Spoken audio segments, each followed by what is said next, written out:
اور میں اپنے آپ کو بڑا لکی سمجھتا ہوں کہ میرے دوست میرے ساتھی جو شب و روز محنت کر رہے ہیں، سجاد صاحب ہو گئی اور ان کے توسط سے ضمیر صاحب جیسے بے لوث انسان کے ساتھ ملاقات ہوئی.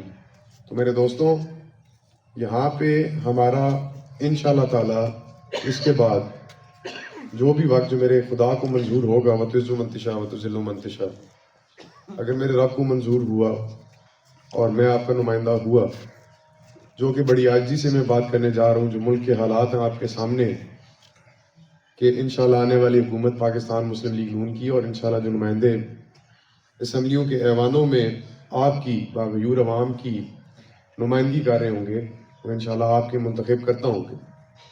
تو میں یہاں پہ یہ عزم کر کے جانا چاہتا ہوں کہ ہم نے اس کے بعد یہ آگے بھی کوشش رہی، لیکن میں سمجھتا ہوں کہ میری طرف سے بھی کوتاہیاں تھیں، لیکن اس کے بعد ایک ہی ایجنڈے پہ جو محور ڈڈیال کی سیاست کا ضرور کریں وہ یہ ہونا چاہیے کہ ہم سارے دوست جو ایک جگہ یکجاں ہیں، اکٹھے ہیں، سردار عباس خان کی شمولیت کے بعد ہماری فوکس جو ہونا چاہیے وہ ڈڈیال کی ڈیولپمنٹ ہونا چاہیے.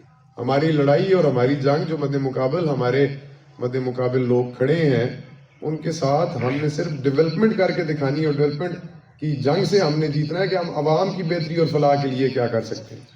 جو اس کے پہلے کا کلچر ہے وہ چینج ہونا چاہیے.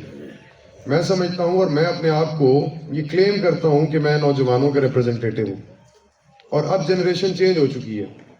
اب تقاضے سیاست کے یہی ہونے چاہیے کہ جو کیپیبل ہے، ایلیجیبل ہے، ڈیلیور کر سکتا ہے، جو لوگوں کی ریپرزنٹیشن ان ایوانوں میں کر سکتا ہے. اور پھر ایک بات کروں گا، چکوال کی غیور عوام کی تو ریپرزنٹیشن کرنا کسی کے لیے بھی فخر ہوگا. میں سمجھتا ہوں میرے لیے تو بہت بڑے فخر کی بات ہے اگر اللہ کی ذات مجھے یہ موقع دے.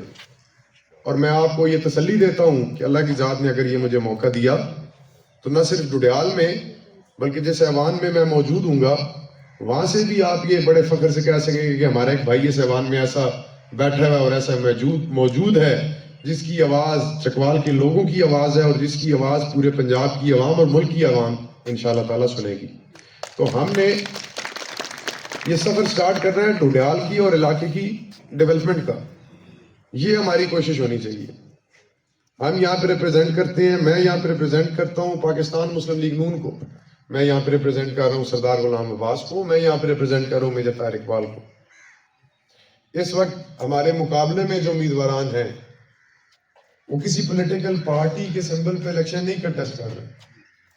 اور جیسے کہ آپ جانتے ہیں کہ جو بھی لوگ انڈیپینڈنٹ کیپیسٹی میں الیکشن کنٹیسٹ کر رہے ہوتے ہیں، کل وہ لوگوں سے ووٹ تو مانگ رہے ہوتے ہیں، لیکن انفارچونیٹلی لوگوں کو بھی نہیں پتا ہوتا کہ ووٹ کس نظریے ایک سامنے رکھ کے مانگ رہے ہیں اور کل ان کا ووٹ کس جماعت کے پلڑے میں گرے گا، اور وہ جس جگہ بھی جس پلڑے میں گرے گا اس کے پیچھے کیا عزائم یا کیا ذاتی خدا نخواستہ کسی کے مفادات ہوں گے. اس لیے برائے مہربانی برائے کرم جتنے بھی ہمارے ساتھی ہیں ڈڈیال کے اور گرد و نواح کے، ان کو یہ بات سمجھائیں کہ خدا را ووٹ ضائع نہ کریں، کیونکہ ووٹ ایک قومی امانت ہے جو 5 سال بعد آپ کو میسر ہوتی ہے، اور اس ووٹ کو دینے کے بعد اس کے نتائج کا سامنا ہم عوام کو آپ کو 5 سال کرنا پڑتا ہے، جو ہم پہلے 5 سال کر کے آئے ہیں.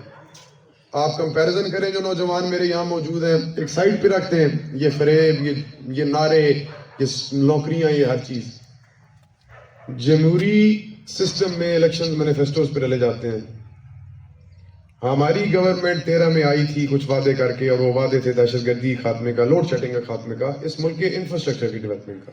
اور میں اس سے ہٹ کے کہ میرے والد وابستہ رہے جماعت تھے، اس سے ہٹ کے کہ الحمدللہ وہ ایک کمیٹیڈ وفادار، ایک اپنے کاز کے ساتھ وفادار آدمی تھے، اور الحمدللہ وہ وفاداری کا خون میرے میں ہے.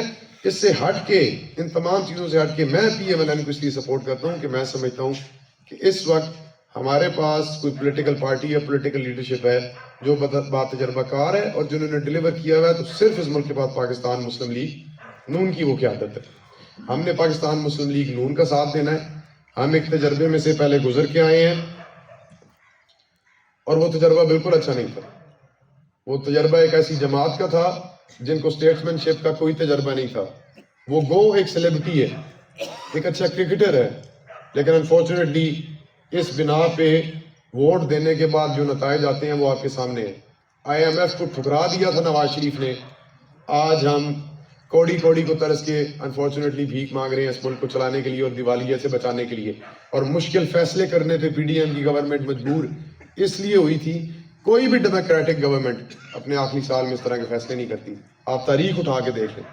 لیکن یہ مشکل فیصلے اس لیے کرنا ضروری تھے. اگر مشکل فیصلے نہ کیے جاتے تو خدا نخواستہ یہ ملک دیوالیہ ہو جانا تھا. اور دیوالیے کا مطلب وہ ہے جو ہم نے سری لنکا میں دیکھا. اس کا مطلب یہ ہے کہ ادویات, اشیاء خورد و نوش, ایندھن, ساری چیزیں میسر نہیں ہوتی. اور اگر یہ ساری چیزیں میسر نہ ہوں تو پھر جینا کس طریقے سے ممکن ہو سکتا ہے. پاکستان تحریک انصاف کو میں سمجھتا ہوں ایک ایجنڈے پہ لانچ کیا گیا, اور وہ ایجنڈا اس ملک کی سالمیت کو نقصان پہنچانا تھا. اور اب یہ ہم سب کا فرض بنتا ہے کہ جو آزمائے ہوئے ہیں, جو پرانے پاکستان والے ہیں, ہم ان کا ساتھ دیں تاکہ ہم اس ملک کو پھر صحیح سمت اور صحیح ڈگر پر لے کے جائیں. تحریک انصاف اب خطرہ اس ملک کی سیاست کے لیے نہیں ہے, تحریک انصاف خطرہ اب اس ملک کی ریاست کے لیے.